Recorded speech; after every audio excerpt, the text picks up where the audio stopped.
Welcome to Subramani. This is a topic on which I have spoken earlier, and this is a topic on which recently Morgan Housel has also spoken about. Is to say, I have always said that people overestimate the effort put in the gym. People overestimate their income. People underestimate the calories that they consume. People underestimate their expenses. Now, this is a classic disaster of having bad health and having bad wealth, right? So, for having good wealth, you have to be able to not spend. That is equally important as earning well. So you have to earn well, and you have to look at every expense and say, if I don't spend this now, I'll have more money at the later stage. You need to do this if you're clear about your goals and you have sensible goals and you have those reasonable goals which can get done. For that, you need a good advisor who will tell you what goals are reasonable and what is not reasonable. If you have a goal for which you have to get 28% in your funds, it means you have an advisor who does not have the heart to tell you that 11% is what you're going to get, so please downsize your goals. You can buy, of course, you can buy a Mercedes by investing 5,000 rupees a day for the next 5 years if you get 82% CAGR. That is the challenge, right? So you cannot get that kind of a return. So somebody, ideally your advisor, has to tell you that look, that is not going to happen. So you will have to save more in money, you have to invest more money, and for a longer period of time, if your goals are big and big, hairy and audacious goals, if you have those kind of goals, then you need to save and invest according to that. So similarly, what happens is when you go to a gym and you do a workout, you feel very proud and very happy coming out. So you now mentally you now deserve a big breakfast. So it could be a huge sumptuous breakfast that you have, or if you are going late in the evening, you take bath and then you have a sumptuous dinner which is not balanced at all. So you don't have enough proteins there, you have high carbs, and you start with high carbs after a workout, which is not too bad. But for your muscle rebuilding, you need a lot of protein, especially immediately after the workout. What you need is at least start off with a protein, right? So whatever protein, it could be any Indian food, it could be some soy or it could be your whey protein, anything. I'm not recommending, but I don't have whey protein.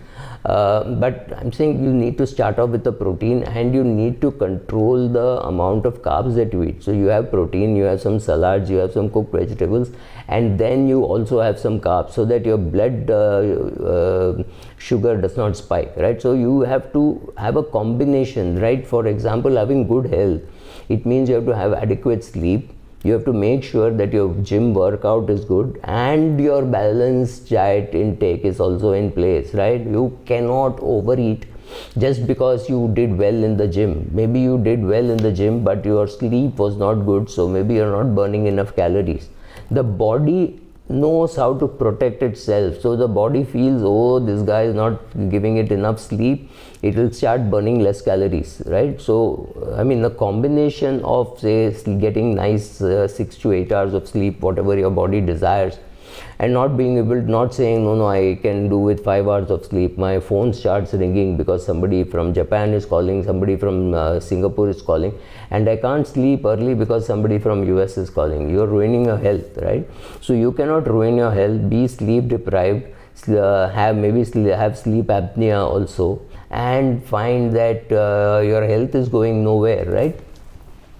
So you have to have a sensible diet which has to have adequate protein, carbs and fat, right? Don't believe the Americans who tell you that fat is not good. Fat is good. Stick to an Indian diet, whatever diet your parents had or your grandparents had, stick to that diet. That diet is good for you. When you work out, if you want to monitor how many calories you're burning, have a look at it. Normally you will end up burning between 300 to 400 calories, because a 1 hour workout in the gym does not mean a 1 hour workout. It is more like a 45-minute workout with 15 minutes of rest, because you will be between exercises, you will chat, some friend will come, something will happen. So gymming is serious, but you will not burn as many calories as you think you are burning. Even assuming that you have done very well one day and your body weight is about 65 kilos, you may have burnt only about 400 calories. Now that's not a big amount, right? You could eat one samosa and the whole gym effort is lost. So what happens is, very well, if you want to really do it very well, is to measure how much you are burning in the gym and how much you are eating, right? Eating, you will have to capture it on some website and put it there and write down everything that you eat. I think the slogan is, if you bite, you write, right? So don't say, oh, just one bite of a chocolate, just one bite of a biscuit, or just some little bit of grapes. Little bit of grapes is not 3 grapes, right? Little bit of grapes is 75 grams of grapes or 50 grams of grapes. That is what you have consumed. Write. You keep writing, you will know how much you are burning. That your some app will tell you how many calories you are burning in the gym. And when you eat, start entering all that, and you will find that you are not creating adequate calorie deficit, right? You have to create a calorie deficit. Suppose you are consuming 9,000 calories, you have to do 10,900 worth of work, or maybe at least 11,000 worth of work, so that the gap is the deficit is created. Now normally you need about 1500 to 1800 calories per day. So even if you do workout, or rather you will burn about 2000 calories. So if you eat less than 2000 calories, you will have a calorie deficit, but then that may not be adequate. So then you have to eat less, you have to exercise more, and create this gap, right? The calorie deficit, for you to lose weight. So this combination, similarly, while creating wealth, of course you need to invest in equities. You need to understand how equities work, how you have to sit calm, and you have to invest adequately.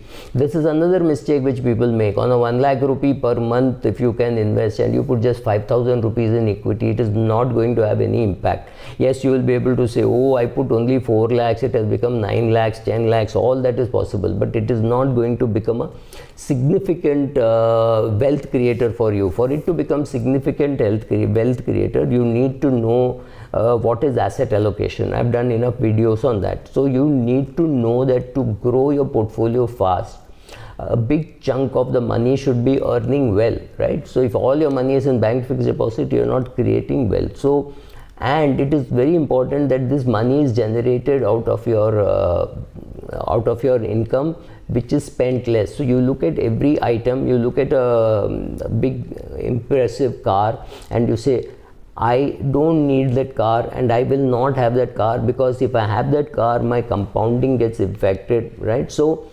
understanding the power of the workout, understanding the power of rest, understanding the power of writing down and comparing.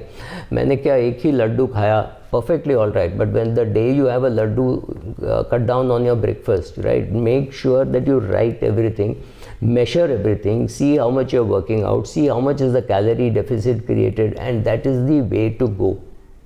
Thank you.